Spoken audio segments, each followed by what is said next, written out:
Saudara, sebelum menjadi Buddha, beliau adalah Pangeran Siddhartha. Kenapa beliau meninggalkan istana dan kepingin bertapa? Karena beliau melihat tua, sakit, dan mati. Pelajaran ini adalah pelajaran sekolah minggu yang semua orang sudah tahu. Ada tua, sakit, dan mati.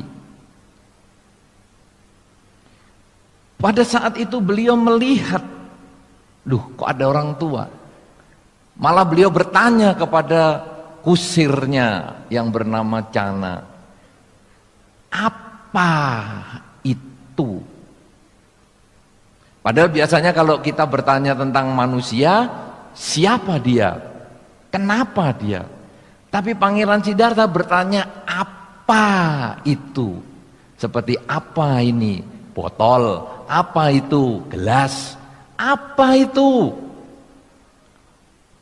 Cana berkata, orang tua, Tuan. Hah? Orang tua? Saya bisa tua? Bisa. Timbul kegelisahan. Kemudian jalan lagi. Lihat orang sakit, tertatih-tatih. Apa itu? Orang sakit, Tuan. Hah? Orang sakit kok jadi kayak gitu? Saya bisa sakit nggak? Tangan saya bisa berkelupas nggak? Kalau versinya Pak Kopin tadi, bisa berkelupas nggak tanganku? Bisa, Tuan. Stres lagi. Kemudian ada orang digotong. Ya, kalau di India itu kalau kita lihat kematian kadang-kadang hanya orang digotong pakai bambu begitu saja kelihatan. Apalagi nanti mau sampai di pinggir sungai Gangga yang dibakar dengan kayu-kayuan. Nah, kemudian Pangeran Siddhartha ini bertanya lagi kepada Cana, apa itu? Manusia meninggal. Hah? Bisa diem kaku begitu? Iya. Dibakar bisa diem saja? Iya. Apa saya bisa? Bisa, Tuan. Saudara-saudara, melihat tua, sakit, dan mati menimbulkan satu gejolak di dalam pikiran Pangeran Siddhartha. Kalau tadi Pak Kobin, gejolak itu muncul ketika orang tuanya meninggal. Tapi ketika Pangeran Siddhartha melihat proses kehidupan tua, sakit, dan mati, terjadi perubahan. Aduh, berarti aku punya harta yang demikian banyak nggak bisa ngatasi tua, sakit, dan mati nih. Aku punya kekayaan yang luar biasa, istananya 3 nggak bisa ngatasi. Kemudian aku punya kedudukan sebagai pangeran, nggak bisa ngatasi. Aku punya keluarga, istri yang cantik juga nggak bisa ngatasi. Saudara-saudara, timbul rasa gelisah. Kemudian beliau meninggalkan istana. Dipikir kalau saya nggak punya harta, saya tinggalkan istana, saya pakai jubah, saya bahagia. Dipikir kalau saya nggak punya keluarga, saya tinggalkan istri, saya bahagia. Dipikir kalau saya nggak punya rumah, saya tinggalkan istana, saya tinggal di bawah pohon, saya bahagia. Tapi 6 tahun jalani itu tidak ada kebahagiaan. Sampai akhirnya beliau mencapai pengertian. Bukan karena punya harta, bukan karena melepaskan harta, tapi adalah kemampuan untuk melihat jalan tengah. Nah, saudara-saudara, ketika beliau mengerti tentang jalan tengah ini, beliau mencapai kesucian yang disebut mencapai kebudaan. Kebudaan. Nah, apa artinya Buddha? Kebijaksanaan. Sekarang saudara, bagaimana mencapai kebijaksanaan? Pada saat sang Pangeran Siddhartha itu 6 tahun lamanya sebetulnya beliau melatih meditasi, tapi kok belum bijaksana. Saya sudah belajar ini kepada 2 guru top pada zaman itu, Udaka Ramabuddha dan Alaraka Lama itu. Kok saya belum tenang ya? Saya kok masih takut ya mengalami tua, takut ya mengalami sakit, takut ya mengalami kematian. Kemudian bagaimana ini? Nah, saudara-saudara, ketika sistemnya mulai diubah, cara meditasinya mulai diubah, bahwa ternyata bukan karena harta, bukan karena tidak punya harta, tetapi karena perubahan pikiran, menyikapi kenyataan hidup. Itulah yang membuat bahagia. Dunia luar itu selalu berubah. Tua, sakit, dan mati itu hanya perubahan pada manusia. Tetapi sesungguhnya tua, sakit, dan mati itu ada di seluruh alam semesta ini. Rumah ini pun bisa tua, sakit, dan mati. Apa yang disebut tua rumah ini? Makin lama, makin lama, makin lama, makin mengelupas catnya, luntur catnya. Yang disebut sakit bagaimana? Lama-lama kayu-kayunya keropos. Dan satu ketika yang disebut mati, rumah ini satu ketika harus diratakan dengan tanah untuk dibangun ulang. Ini adalah rumah. Walaupun dia dibuat dari beton, dia tetap tua, sakit, dan mati. Kemudian tadi Pak Gobin menceritakan satu cerita yang inspiratif sekali. Ketika kita mendapatkan sesuatu dari alam, apakah itu orang tua, apakah itu pasangan hidup, apakah itu anak, apakah itu harta, punya mobil dan lain sebagainya, punya pekerjaan, punya karir, semua itu pun mengalami tua, sakit, dan mati. Mobil kita mengalami tua, sakit, dan mati. Mobil tua bagaimana? Lama-lama ngadat, ya, jalannya sudah tidak sekencang waktu baru. Kemudian mulai keropos di sana dan di sini. Kemudian mulai mogok-mogok. Nah, ini mulai sakit. Dan akhirnya, aduh, jadi besi tua. Matilah mobil. Karir kita juga demikian. Karir pertama, semangat. Satu ketika kemudian kita akhirnya, aduh, lama-lama males juga ya.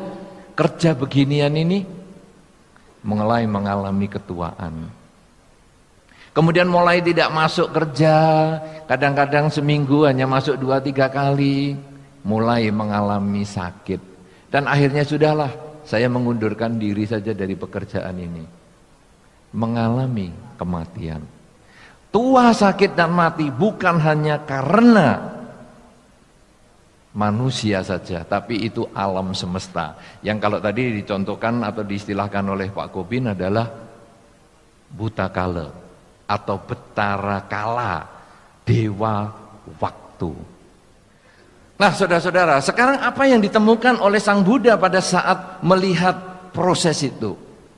Ajaran Sang Buddha, kalau dikatakan dalam satu kata, sebetulnya hanya mengatakan siaplah menerima perubahan. Hanya satu kata itu, siaplah menerima perubahan. Karena perubahan adalah milik alam semesta ini. Sikap mental kita menghadapi perubahan itu adalah milik kita. Tadi Pak Agus sudah bagus sekali menyampaikan itu, bahwa semua alam ini ya begitu saja, apa adanya itu. Tapi sekarang bagaimana kita? Kita mau dengan rasa suka, dengan tidak suka, atau dengan tadi istilahnya buruk, tidak buruk, dan lain sebagainya. Itu hanya itu aja. Terimalah. Kalau kita lihat, terimalah perubahan ini. Kesiapan menghadapi perubahan. Hanya itu saja. Ada pertemuan pasti ada perpisahan, ada untung, ada rugi, ada kelahiran, ada kematian, selalu ada perubahan.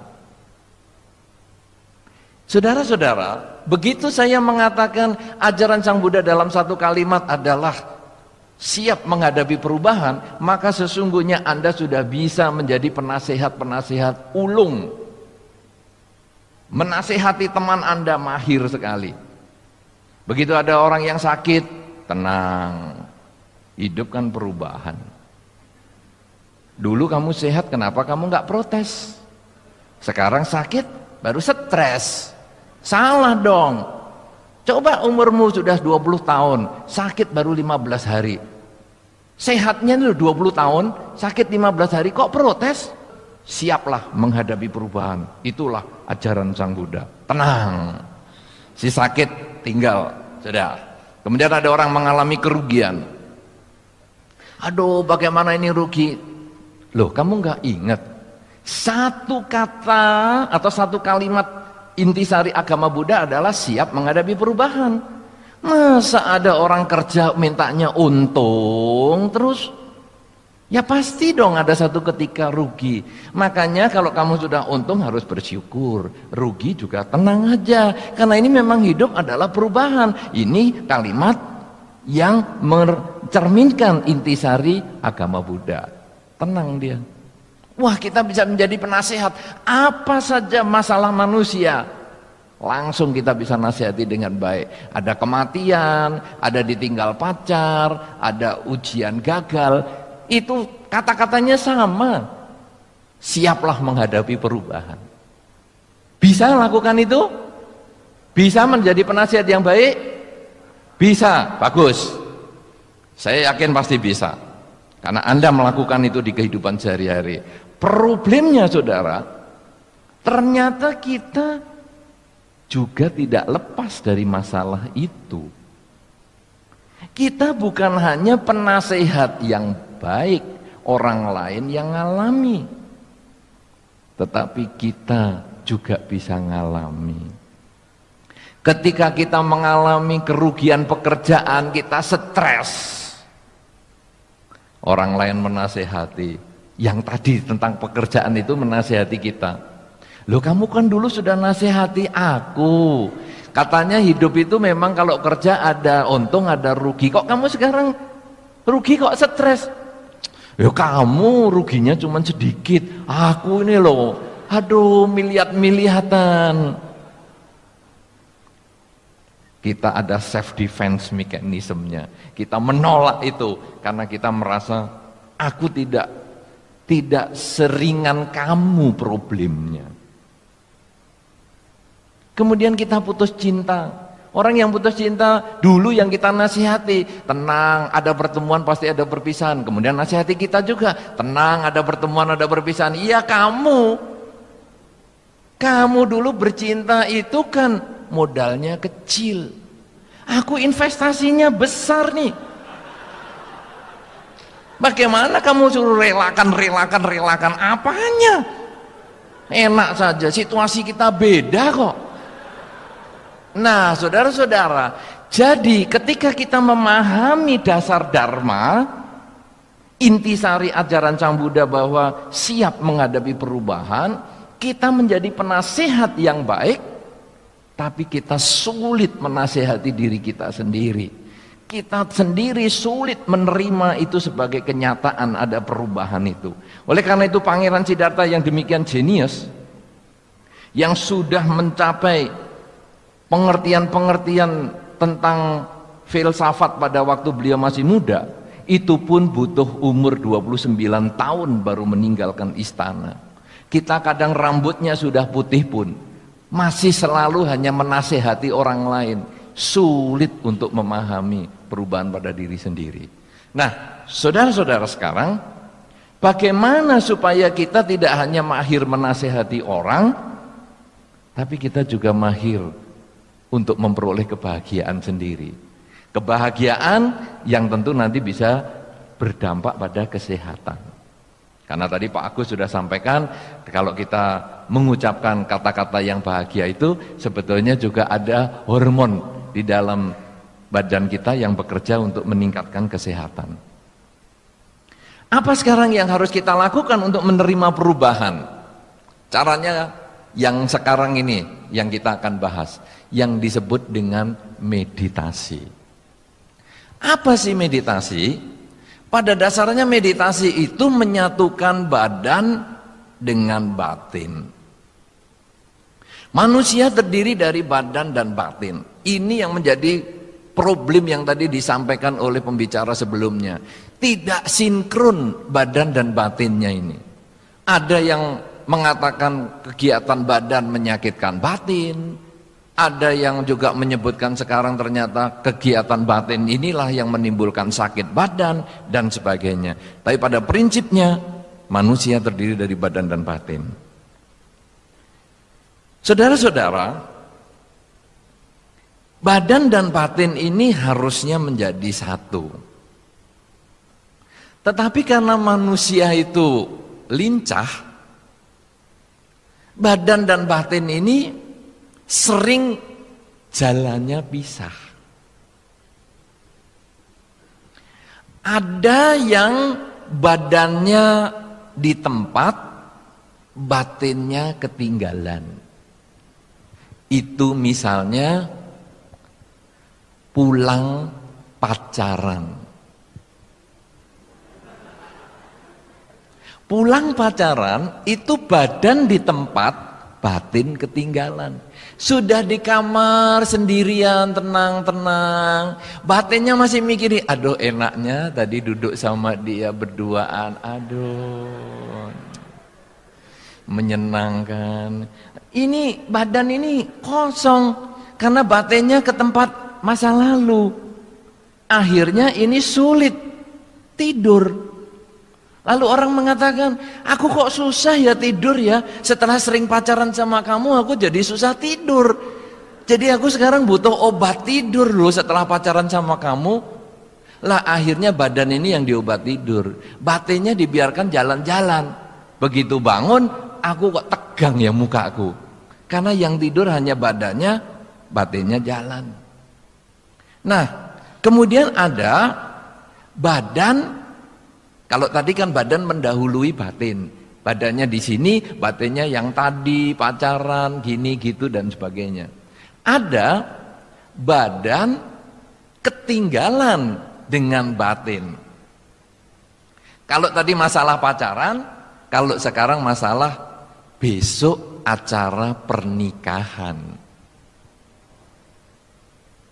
Siapa yang sudah menikah dan malamnya persiapan pernikahan itu sulit tidur? Wah, hanya satu orang, yang lain belum menikah semua loh ternyata. Atau reaksinya lambat. Apa ya? Dulu saya gimana ya? Loh lah menikahnya dulu paksaan sih. Jadi sudah nggak sempet mikir apa-apa, tahu-tahu hari ini ya menikah langsung. Oh iya. Pagi diomong, siang langsung menikah. Waduh, payah dah. Saudara-saudara, kalau tadi pacaran memikirkan, aduh tadi duduk berduaan di bawah pohon mangga dan lain sebagainya. Tapi sekarang kalau menikah, badannya di sini, di kasur, tapi batinnya ke masa yang akan datang. Duh, besok gimana ya? Besok kalau ketemu si A mantan pacar tuh gimana ya? Besok saya kalau sama orang tua atau calon mertua atau sama mertua bagaimana ya? Saya harus merangkul atau mencium pipi atau bernamaskara atau apa? Sulit tidur juga. Ayo, siapa yang mau menikah dan sulit tidur? Nggak ada juga toh? Kayaknya belum menikah semua. Aduh, payah dah. Saudara-saudara, ini adalah satu contoh badan yang tidak sinkron dengan batin. Kalau tadi Pak Agus karena pengusaha, juga Pak Gobin sudah menanggapi, diceritakan sebagai orang yang mau buka cek itu, ya, atau ceknya mau jalan. Itu badannya di sini, batinnya ke masa depan. Aduh, besok bagaimana ya? Hari Senin jam 12 ada nggak duitnya ya? Nanti kalau cek itu jalan gimana ya? Ini nggak bisa tidur. Terus nggak bisa tidur. Akhirnya dia minum obat tidur. Begitu minum obat tidur memang dia tidur karena badannya dilemahkan, sarafnya dilemahkan, tetapi pikirannya jalan terus sehingga bangunnya juga capek. Saudara-saudara, inilah sesungguhnya akibat. Ini kalau saya ceritakan banyak sekali akibat dari badan dan batin yang tidak nyambung. Meditasi adalah jembatan untuk menyambung badan dan batin. Bagaimana caranya? Sangat sederhana. Meditasi apakah langsung bisa sehat? Apakah bisa bahagia? Bisa, ketika Anda mengetahui cara mengikat badan dengan batin ini. Gimana sekarang cara ngikatnya? Sangat sederhana. Tadi Pak Gobin sedikit menjelaskan tentang meditasi jalan. Oh, Ibu Tika tadi yang menyampaikan. Kanan, kiri, kanan, kiri, kanan, kiri. Ini sebetulnya kegiatan melangkah kanan kiri adalah badan.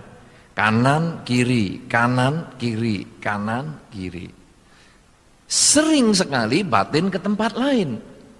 Ketika kaki melangkah ke kanan, atau kaki kanan melangkah, batin ke tempat yang lain. Sekarang pada waktu kita meditasi, kita berusaha batinnya mengenali kanan, kiri, kanan, kiri, kanan, kiri, kanan, kiri. Atau yang paling sederhana adalah merasakan nafas. Saudara-saudara, tadi Pak Gobin menjelaskan dengan baik sekali contohnya tentang tisu itu tadi. Menarik sekali. Tadi yang sudah dapat tisu tadi, masih ada nggak orangnya di sini? Ah, masih ada ya? Sudah tahu rahasianya? Belum, lebih bagus. Ya, lebih bagus itu. Nanti biar dipikir. Jadi nanti badannya sudah di kasur, pikirannya masih di sini. Kenapa ya? Kenapa ya? Badannya sudah 2 hari, 3 hari di kasur, masih juga. Dulu itu kenapa ya? Kok aku bisa nggak tahu ya? Kertasnya hilang kemana? Nah. Saudara-saudara, tadi Pak Gobin menjelaskan sekali dengan sangat baik. Apa yang dekat, kadang kita nggak tahu. Yang jauh, kita malah sering perhatikan. Nafas ini dekat sekali dengan kita. Sangat dekat. Nafas ini adalah teman yang sangat setia bagi manusia, khususnya karena kita membahas tentang kehidupan manusia. Begitu lahir saudara, bayi lahir langsung bernafas. Terus bernafas. Dan nafas ini kebawa kemana saja sampai akhir kehidupan.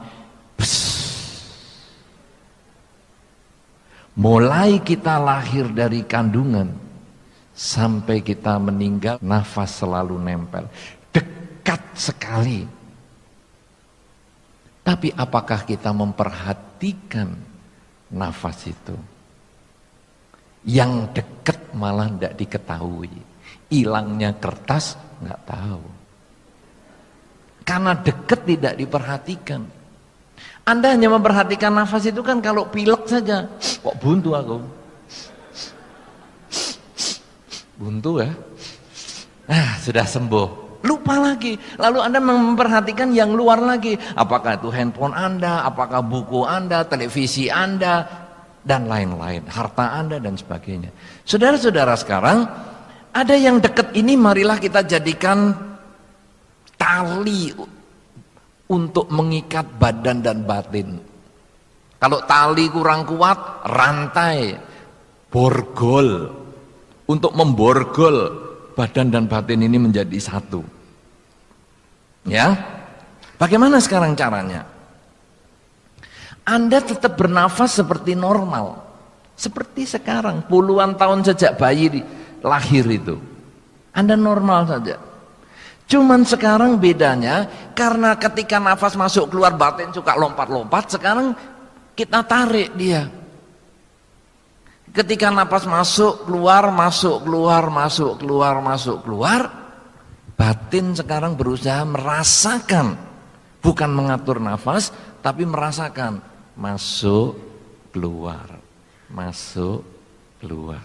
Nanti pikiran ke tempat lain. Aduh, tadi pekerjaan ramai sekali ya. Ini waktu mikirkan yang lain, sebetulnya nafas ini jalan terus.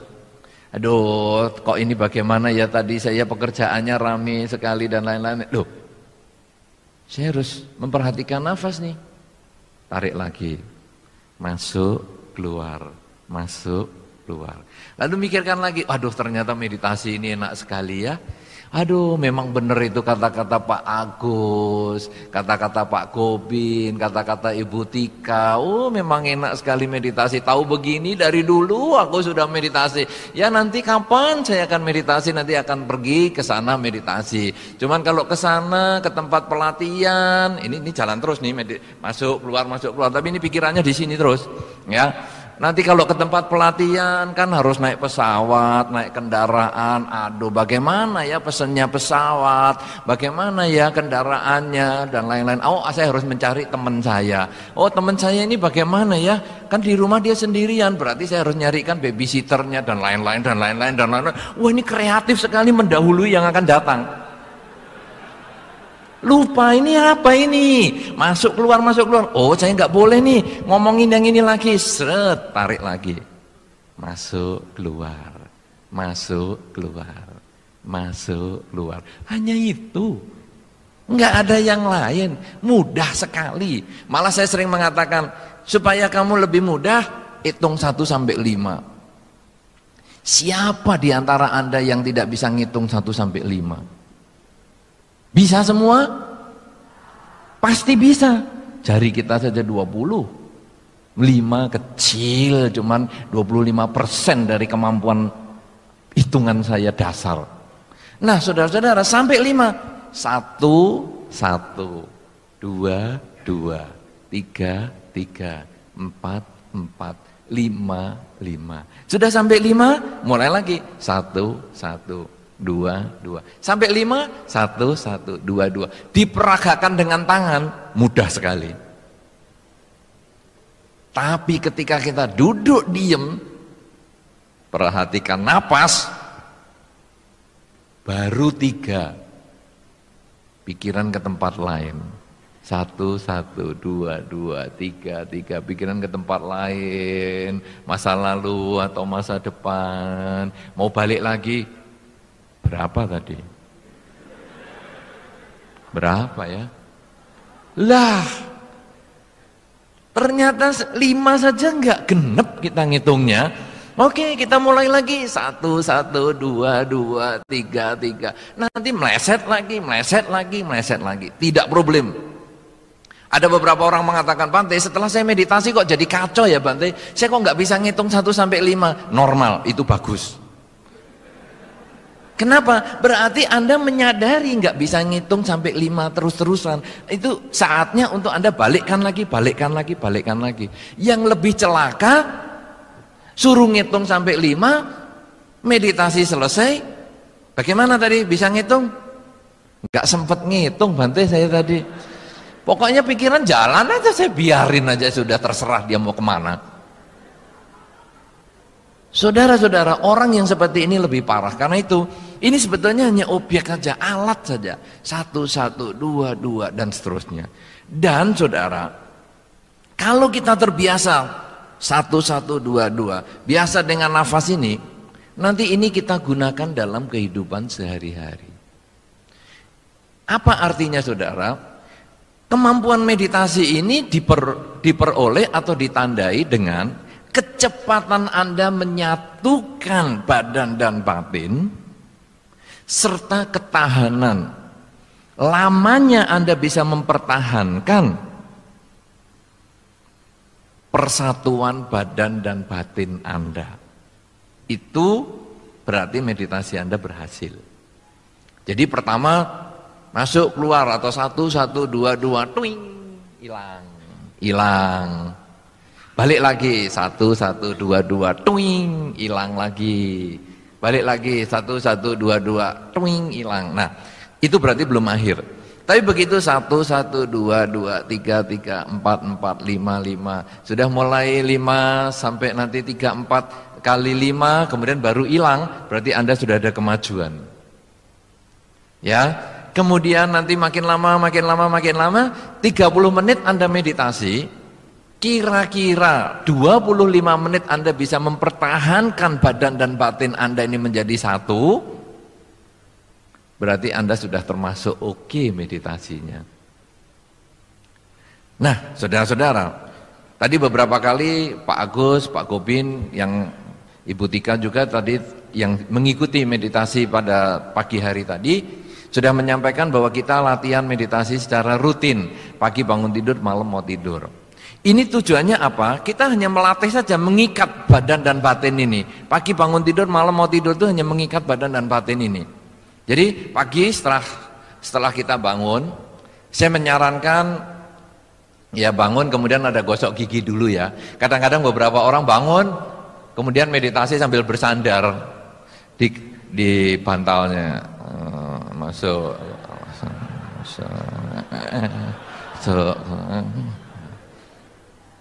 Saya menyarankan jalan dulu, cuci muka, mandi, gosok gigi, kemudian mulai duduk. Jadi seger, pikirannya fresh.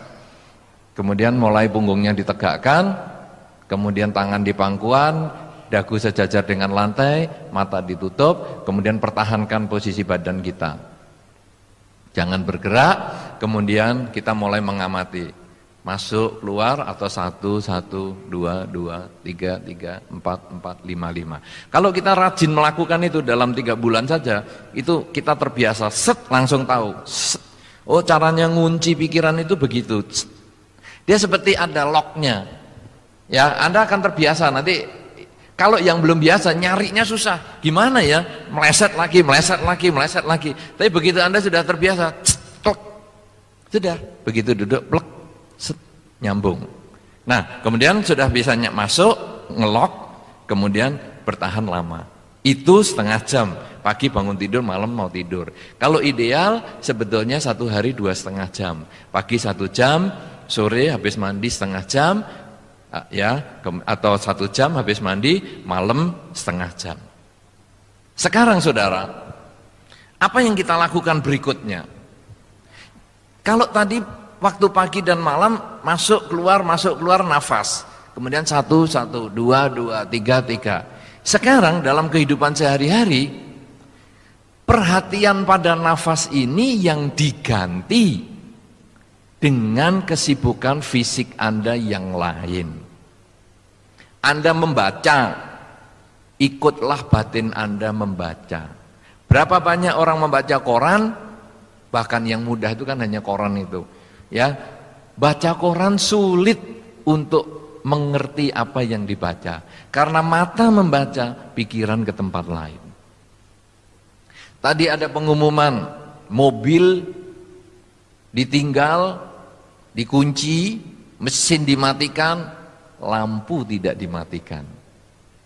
Apa itu sebabnya? Karena pada saat mematikan mobil, dia pikirannya ke tempat lain, sehingga lampunya belum dimatikan juga. Tapi kalau semua itu disadari, maka hasilnya nanti kita menjadi lebih nyaman, lebih tenang, lebih terkontrol, lebih terkendali dalam perilaku kita. Makan juga sama. Tadi beberapa kali sudah disampaikan teori makannya ya. Pak Gobin juga, ya, Pak Po juga. Nah, makan juga sama. Pada waktu kita menyendok, tangan ya fokus pada mengambil makanan itu. Kemudian mengunyah, ya, memasukkan makanan ke dalam mulut, kita fokus, kemudian kita mengunyah juga fokus. Ya, makanya Pak Gobin menyarankan letakkan sendok supaya Anda bisa fokus. Letakkan sendok bukan berarti nonton televisi ya. Letakkan sendok, nonton berita televisi itu bagus. Habis banyak juga, cepat. Jadi hindari televisi, hindari buku dan lain sebagainya, kita hanya fokus pada makan. Sudah selesai, ambil lagi. Selesai, ambil lagi. Selesai, ambil lagi. Itu makan yang disadari. Sehingga hasilnya nanti apa? Kesehatan bisa muncul karena pencernaan kita tidak lagi kerja keras, karena sudah dikerjakan sebagian besar oleh gigi kita yang memang tugasnya untuk menghancurkan makanan. Nah, saudara-saudara, kemudian nanti kita membaca, kemudian kita nonton televisi, kita bekerja dan lain sebagainya. Itu sebetulnya kuncinya hanya badan dan batin. Nah, saudara-saudara, tadi ada Pak Gobin menyampaikan masa lalu dan masa depan. Ahli apapun juga tidak bisa menemukan dimensi waktu masa lalu dan dimensi masa depan. Kenapa? Karena yang ada memang hanya saat ini. Anda yang jam 7 sore, Anda pernah hidup, tapi sudah tidak hidup pada jam 7 sore. Kenapa? Karena Anda tidak bisa kembali kepada yang jam 7 tadi. Ya, bisa nggak Anda balik? Aku kepingin tadi jam 7 enak sekali ya, suasananya di sini, bisa balik? Anda hanya pernah hidup, tapi sudah tidak hidup di situ. Nanti malam yang jam 1 akan hidup, tapi belum tentu hidup. Hati-hati, hati-hati nih, hati-hati. Belum tentu hidup. Hidup hanya saat ini. Ini sekarang ini. Maka Pak Gobin tadi tanya, ada yang saat ini punya masalah? Anda tidak akan pernah punya masalah kalau hidup pada saat ini. Karena masalah itu ketidaksiapan kita menghadapi perubahan di masa lampau atau di masa depan. Itu baru timbul masalah. Kenapa aku ini kok begitu? Ya, kenapa keinginanku kok tidak tercapai? Lah, itulah masa lampau.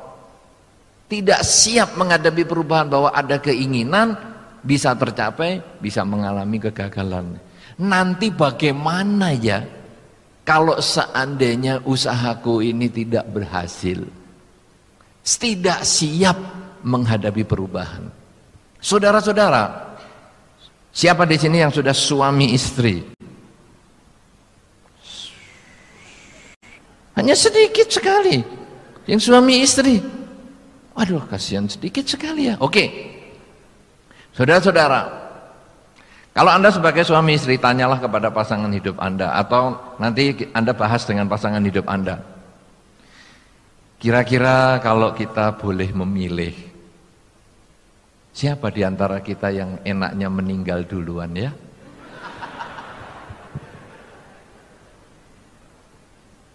Apa kira-kira? Kalau Anda ditanya, siapa di antara kita berdua yang kira-kira mau meninggal duluan, kamu atau saya? Anda jawab apa? Saya, semua jawab, saya. Jarang ngomong, ya kamu aja duluan. Saya duluan. Kenapa saudara? Karena ditinggal itu lebih menyakitkan daripada yang meninggalkan. Anda yang anak kos, misalnya dari Jambi ini mau sekolah di Jawa dan lain sebagainya. Wah, di sana happy sekali, tiap malam ngerumpi, nongkrong di trotoar, wah nangkring di warung-warung, di kafe-kafe, sewantai, nggak BB, nggak SMS sama orang tuanya, nggak telepon, tapi orang tuanya yang di sini yang ditinggal, stres. Anakku gimana ya, kok nggak ada kabar ya, gimana ya, ini aku SMS kok nggak nyampe ya, kok pending terus ya. Dan seterusnya. Yang ditinggal lebih stres. Makanya kalau suami istri tanya bagaimana, mau meninggal siapa dulu? Aku dulu ya, kamu belakangan, biar kamu punya kesempatan melimpahkan jasa sama aku, dan seterusnya. Intinya apa? Takut menghadapi perubahan. Saudara-saudara, ini akhirnya orang yang seperti itu rumah tangganya nanti takut-takutan kalau berpisah dengan pasangan hidup. Padahal kalau tadi dengan Pak Gobin kesampaikan, masih lumayan kita oleh alam sudah dikasih kesempatan berkumpul dengan pasangan hidup kita sekian tahun, masih lumayan. Tapi kenapa kadang-kadang kita, aduh aku nggak berani ngadepi kenyataan kalau berpisah dengan dia. Akhirnya hidupnya saat ini terganggu dengan yang akan datang. Aduh, nanti kalau dia meninggal bagaimana ya? Utangnya masih banyak loh. Kreditnya tuh belum kebayar, ini rumah kredit, mobil kredit, celana kredit, aduh gimana ini? Akhirnya stres. Inilah yang menjadi masalah sekarang para pengusaha-pengusaha yang masih muda, eksekutif muda, stres itu gitu. Ketika penghasilannya masih tetap, tetapi tuntutan masyarakat itu semakin tinggi, tuntutan ekonomi semakin tinggi, akhirnya stres. Nanti kalau saya mati bagaimana ya? Keluargaku bagaimana ya? Sekolah anakku bagaimana ya? Akhirnya dia sulit memperoleh ketenangan dan akhirnya timbul penyakit.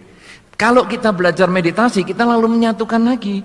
Pagi bangun tidur, malam mau tidur, masuk keluar. Pikiran mau ke tempat lain, masuk keluar. Pikiran mau ke tempat lain, satu, dua, tiga. Kemudian nanti dalam kehidupan sehari-hari, nyetir mobil, nyetirlah dengan batin Anda. Membaca koran, bacalah dengan batin Anda. Nonton televisi, nontonlah dengan batin Anda. Berbicara, berbicaralah dengan batin Anda. Kalau Anda selalu nempel begini, hidup tidak akan pernah bermasalah. Karena itu saudara-saudara, kalau sudah demikian, maka kita bisa sehat dan kita bisa bahagia. Karena kuncinya cuma hanya badan dan batin ini yang jadi satu. Sebagai kata-kata yang mungkin bisa Anda renungkan, kalau Anda ingin hidup bahagia, Anda hanya sering bertanya pada batin Anda masing-masing, saat ini saya sedang apa? Sumber stres yang terjadi di dalam kehidupan kita sehari-hari adalah selalu masa lampau dan masa depan. Sehingga hasilnya, aduh, aku kok begini ya. Udah, saat ini saya sedang apa? Oh, sedang menulis. Oke, kalau gitu saya fokus menulis. Tenang batinnya. Loh, apakah masa lampau ini lalu kita tolak? Kan tadi kalau Pak Gobin mengatakan ada luka ini. Ini luka ini kan hasilnya masa lampau. Apa lalu saya biarkan saja? Ya, terima kenyataan. Jadikan penyebab luka itu sebagai pelajaran. Bahwa saya sudah jatuh ini sampai luka. Oke, kalau begitu saat ini saya harus memperbaiki perilaku saya supaya saya tidak jatuh seperti itu lagi dan supaya tidak luka. Dan saya akan lebih berhati-hati lagi supaya di masa depan saya juga tidak mengalami luka yang serupa. Ini adalah luka badan. Tetapi kerugian usaha di masa lampau itu juga menjadi pelajaran supaya saat ini saya bisa perbaiki manajemen perusahaan saya supaya kerugian di masa lampau tidak terulang di masa sekarang maupun di masa depan. Kemudian kalau sekarang, waduh besok ceknya ini akan jalan, bagaimana nih kalau saya belum ada uang? Saya akan melakukan usaha yang maksimal saat ini. Kalau sampai besok tidak mencapai hasil yang maksimal, mungkin saya akan hadapi orang itu dengan mengatakan terus terang dan sebagainya, meminta penundaan dan sebagainya, sehingga batin pada saat ini bisa dikendalikan. Nah, karena itu saudara-saudara, selain menyadari saat ini sedang apa, ada satu kata-kata yang mungkin bagi Anda yang sudah pernah berlatih di Bali Rejo, Anda akan dapatkan kata-kata itu. Yang datang, hadapi. Yang datang, hadapi. Yang hilang jangan dicari. Yang belum datang jangan dinanti. Hanya itu saja. Datang, hadapi. Hilang, jangan dicari. Belum datang, jangan dinanti. Kenapa? Karena kita sibuk mencari yang hilang, akhirnya kita melupakan waktu yang berharga saat ini. Sibuk menanti yang akan datang, kita melupakan saat ini yang sangat berharga. Kalau kita selalu bisa hidup pada saat ini, tidak ada kegelisahan. Hidup ini hanya proses, dia timbul, tenggelam. Ada orang yang bagus, ada orang yang tidak bagus, ada yang cantik, tidak cantik. Kita hanya melihat, ya seperti yang tadi Ibu Tika sampaikan, ya hanya begitu saja. Hanya seperti itu. Ibaratnya bunga, ada yang merah, ada yang putih, ya seperti itu. Kalau kita sudah selalu sadar pada saat ini, batin menjadi tenang, kesehatan pun bisa menjadi terjaga. Itu adalah manfaatnya. Dan itu kalau terus kita lakukan kesadaran setiap saat, sampai nanti hasilnya adalah, kalau tadi dikatakan bahwa kesadaran kita ada 5%, 95% di bawah sadar. Kemudian kalau berkembang sebetulnya sampai 12%, di bawah sadar kita 88%. Kalau kita terus mengembangkan kesadaran setiap saat ini, maka nanti yang 12% ini bisa meningkat menjadi 15%. Sehingga bawah sadar kita bisa menurun 85%. Terus kesadarannya kita jaga pada saat ini. Terus ini nanti yang kita sadari menjadi 50%. Di bawah sadar kita 50%. Sadari terus 75%, bawah sadar 25%. Sampai nanti 100% kita sadari, itulah yang disebut mencapai kesucian. Batin sudah tidak ada lagi bawah sadarnya. Karena bawah sadar timbunan dari ketamaan, kebencian, kegelapan batin dan sebagainya sudah lenyap semua. Yang ada hanya kesadaran setiap saat. Bahkan tidur pun dia sudah tidak mimpi lagi. Ya, nah inilah kesadaran yang kita mau bangkitkan. Anda mau mencapai kesucian ya hanya mengembangkan persatuan badan dan batin ini. Tapi kalau Anda belum pengen suci, cukup nanti sehat dan bahagia, ya tetap kuncinya di sini. Ya, badan dan batin menjadi satu. Tapi lebih kunci lagi adalah prakteknya. Pagi bangun tidur, malam mau tidur, 3 bulan Anda jalani, sehat dan bahagia.